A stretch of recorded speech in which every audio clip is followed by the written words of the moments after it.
Assalamualaikum warahmatullahi wabarakatuh. Sahabat beriman, pada video kali ini, akan mengisahkan sahabat Rasulullah Shallallahu Alaihi Wasallam yang bernama Khalid bin Walid, radhiyallahu anhu. Sahabat Nabi yang dijuluki pedang Allah. Khalid bin Walid adalah sahabat Nabi Muhammad Shallallahu Alaihi Wasallam yang dijuluki sebagai Saif Allah al-Maslul atau pedang Allah yang terhunus. Julukan pedang Allah itu diberikan berkat kejeliannya dalam bidang militer dan ahli taktik perang. Sebagai ahli militer, Khalid bin Walid menjadi salah satu panglima perang Islam yang tidak terkalahkan sepanjang karirnya. Ia menjadi panglima perang militer Islam dari era Nabi Muhammad SAW hingga Khalifah Umar bin Khattab. Khalid bin Walid memiliki nama asli Abu Sulaiman Khalid ibn al-Walid ibn al-Mughirah al-Mahzumi. Ia lahir pada tahun 585, atau sekitar 17 tahun sebelum masa pembangunan Islam. Ayahnya adalah Walid bin al-Mughirah, kepala subsuku Bani Mahzum yang masih bagian dari suku Quraisy di Mekah. Sedang ibunya bernama Lubabah binti al-Harith. Sesuai dengan tradisi kaum Quraisy pada zaman itu, Khalid yang baru lahir dikirim ke sebuah suku Badui di gurun. Ia dirawat oleh ibu angkat hingga berumur 5 atau 6 tahun, sebelum dikembalikan ke orang tuanya di Mekah. Khalid termasuk dalam keluarga dekat Nabi. Pasalnya, bibinya yang bernama Maimunah adalah salah satu istri Nabi. Dalam budaya Arab saat itu, seorang anak lelaki dianggap sebagai ksatria dan pemimpin sejati apabila cakap dalam seni berperang. Hal ini yang mendasari Khalid bertekad untuk menjadi seorang ksatria yang hebat di tanah Arab. Dorongan dari sang ayah dan keluarga besarnya yang merupakan orang terpandang di suku Quraisy juga menjadi dasar Khalid untuk mendapatkan kedudukan terhormat. Dalam proses belajar seni bela diri dan berperang, ia dengan mudah menguasai teknik memanah, berkuda, dan memainkan pedang. Selain itu, ia juga memfokuskan diri pada taktik militer. Bakatnya ini semakin terasa berkat ketekunan dan latihan keras yang dilaluinya. Khalid dewasa menjelma menjadi orang yang berani dan mahir dalam bidang militer. Pengetahuannya mengenai taktik perang pun menakjubkan. Kecakapan Khalid pertama kali dibuktikan dalam Perang Uhud. Pertempuran antara pasukan Islam di bawah pimpinan Nabi Muhammad SAW ini berhasil dilumpuhkan oleh Khalid yang memimpin pasukan Quraisy. Masuk Islam, Nabi Muhammad SAW selalu berdoa supaya Khalid memeluk Islam. Terlebih lagi, ia tumbuh menjadi seorang pemimpin prajurit yang berpengaruh.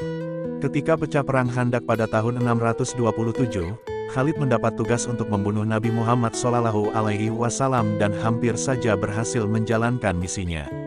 Setelah perang Khandak selesai, Khalid mendapat surat dari saudaranya yang telah dahulu memeluk Islam. Di dalam suratnya itu, saudaranya menceritakan bahwa Nabi Muhammad SAW memuji kekuatan dan kecerdikan taktik militernya. Khalid sangat tertegun dan langsung menemui Nabi Muhammad SAW di Madinah. Ia pun masuk Islam saat itu juga.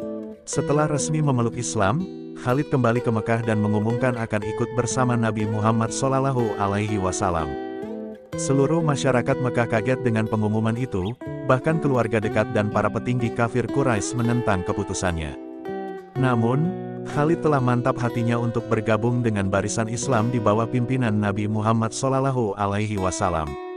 Setelah itu, Khalid kembali ke Madinah di mana ia ditunjuk oleh Nabi Muhammad SAW sebagai panglima militer pasukan Islam. Khalid menjadi panglima militer Islam dari era Nabi Muhammad SAW hingga era Khalifah Umar bin Khattab. Memimpin perang, Khalid bin Walid sebagai ahli militer pasukan Islam terlibat dalam beberapa peperangan, yaitu Perang Yarmuk, Pertempuran Mu'tah, Perang Ridah, Perang Persia Mesopotamia, Perang Suriah Romawi, Pertempuran Walaja, Pertempuran Yamamah, Pertempuran Ulais, Pertempuran Firas, Perang Romawi Timur Arab. Dalam Perang Mu'tah pada tahun 629 yang melibatkan antara pasukan Romawi dan Muslim, ia menggantikan Zaid bin Haritsah, Ja'far bin Abi Thalib, dan Abdullah bin Rawahah, para pemimpin pasukan Muslim yang gugur. Gugurnya pemimpin pasukan itu membuat Khalid mengambil alih pimpinan pasukan dan mengatur ulang taktik bertempur. Berkat kecerdasannya, ia mampu memimpin pasukan Muslim menerobos pasukan Romawi dengan selamat dan mendapat julukan pedang Allah yang terhunus. Di bawah kepemimpinan militernya, Khalid mampu menyatukan Jazirah Arab di bawah kekhalifahan Islam. Khalid memimpin pasukan dan tak terkalahkan dalam beberapa kali pertempuran melawan Kekaisaran Bizantium, Kekaisaran Sassaniyah, dan sekutu-sekutunya. Pencapaian gemilangnya terjadi sepanjang tahun 632 hingga 636, di mana ia memimpin pasukan Islam dalam Perang Riddah, Persia Mesopotamia, dan Suriah Romawi.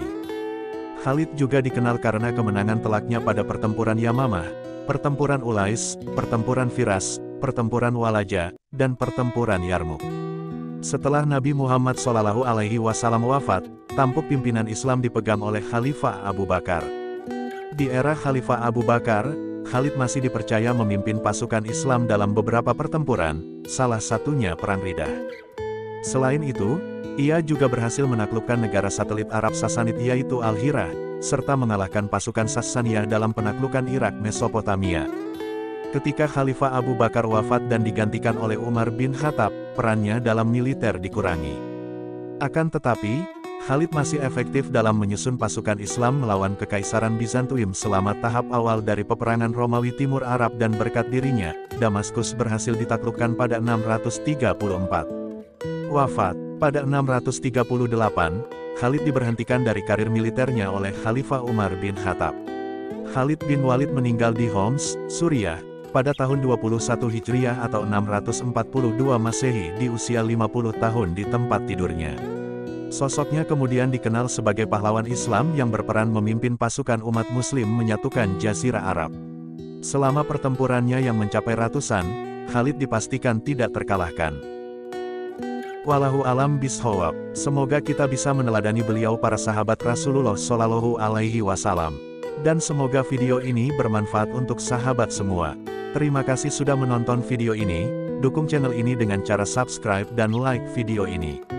Sampai jumpa di video selanjutnya. Assalamualaikum warahmatullahi wabarakatuh.